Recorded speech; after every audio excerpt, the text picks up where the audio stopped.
What is up, y'all? Several days ago, I shared that I got denied for disability a second time. And a lot of y'all had sent me messages either giving me advice on what I can do from this point forward, or just expressing y'all's concerns and just checking out to see if I'm doing okay, which I appreciate. At the time, I was just told that I was denied disability. I didn't get further detail. So I thought, you know what, I'm just gonna wait. I'm gonna zen out and wait until they tell me what it was. Maybe I made more money than I thought and I forgot how to count. I don't know. But maybe I shouldn't freak out just yet or react just yet until I get an explanation. Everybody deserves the benefit of the doubt to explain themselves, right? So, sorry for the glare that y'all might see. We have determined that your condition is not severe enough to keep you from working. You said you are disabled because of lupus nephritis, posterior reversible encephalopathy syndrome, cerebral sinus venous thrombosis, seizures, kidney failure, and glomerular disease. I don't even know how to say that. You also said you are disabled because of congenital heart disease, another finger, disorder of central nervous system, depression, early menopause. Yes, I'm only gonna be 37 this year, but I am entering early menopause. I found that out earlier this year, maybe like 3 months ago. And I haven't exactly shared about it or talked about it because there's bigger stuff going on in this world. First, there was the COVID-19, and then there's all this craziness that we really need to get changed. Okay, so I'm done reading, so I'm gonna take this off. So, actually, no, I'm not done reading. I forgot. Although you have some limitations, your daily activities are not significantly affected. This is the best part. This has not seriously affected your ability to understand, remember, or be around other people. This has not seriously affected your ability to understand, remember, or be around other people. That's the best part. The fact that they wrote the same damn sentence twice.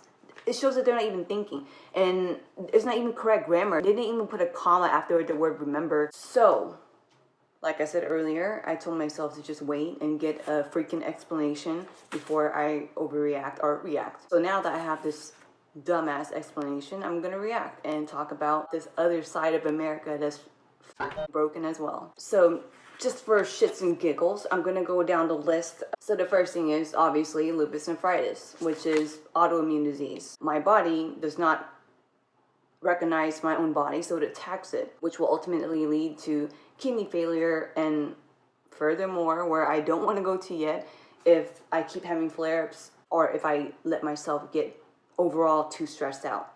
Alright, and the next one is the posterior reversible encephalopathy syndrome, which is the neurological. So I'm going to be looking on and off of a computer. Posterior reversible encephalopathy syndrome is a neurological syndrome characterized by a headache, seizures, altered mental status, and a vision loss, and characterized by white matter edema affecting the posterior.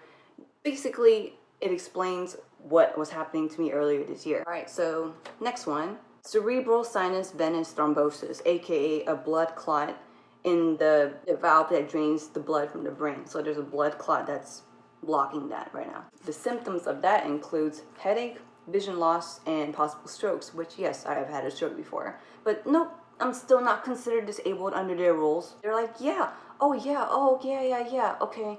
You're still not considered disabled though. You can still work. One thing that I don't talk about very much is me being diagnosed with congenital heart disease, heart murmur, which is like abnormal flow to my heart. Another thing that I don't talk about very much is depression. I don't really need to go into detail about that. I'm pretty sure y'all kind of have a little bit of a Cliff's Notes version of why I would have depression. The icing on the terrible ass cake is the fact that they checked in with the neurologist that A, is not currently treating me, does not know my issues, never really took the time to be dedicated to realizing my issues, and the fact that she is the person that I went to with my issues, where I wasn't able to see, where I wasn't able to drive, where I wasn't able to remember what I said like 5 minutes ago. And after I went to her, she just said, oh, it's just migraines. Let me just prescribe you Tylenol with codeine. Only for me to be brought to ER by an ambulance several days later. That just tells you how fucking bullshit this is. Just for shits and giggles, I'm just going to go through my how to not die from lupus cocktail right here. Antibiotics. I actually was just given this earlier this week because I currently have an infection in myself that I need to get rid of.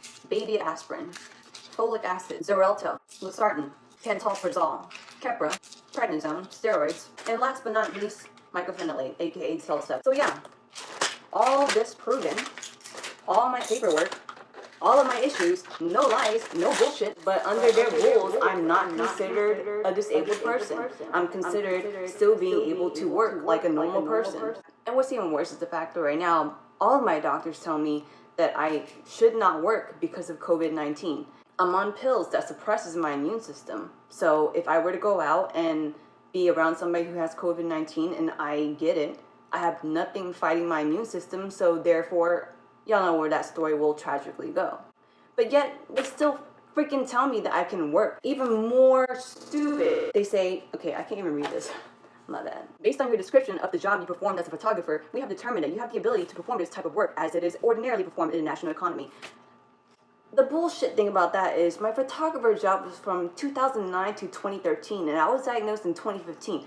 They're basing my application off of a job that I had when I was like in my mid-20s. I am entering my late 30s right now. I honestly don't even know what to say anymore. The first time I applied for a disability was like maybe a year into my lupus. And after I got denied, then I tried to tell myself maybe I didn't suffer enough with enough proof for them to approve me. So I don't know, maybe I was just kind of hoping that after almost 6 years of this, and then with proof showing that my health evidently declines my ability to work, I thought that maybe this time they'll approve me. I'm seriously lucky that I have parents who deserve to retire right now, but they're not because they have a chronically sick 36-year-old daughter.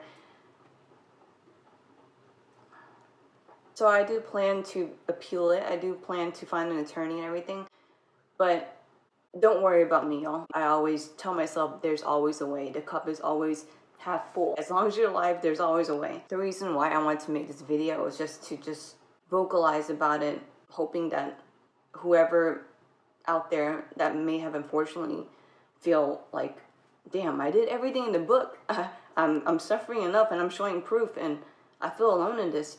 I just want you to know that you're not alone. It's a broken system. That's all I can say. If you ever feel the need to vent or talk or have questions about anything, please feel free to send me a message. So, closing words, I would like for everyone to still please do their part to bring awareness for our Black community so we can finally maybe possibly hit the damn restart button on this shit. If y'all made it all the way here in this video, thank you so much for listening to me vent. Take care, stay safe, peace out.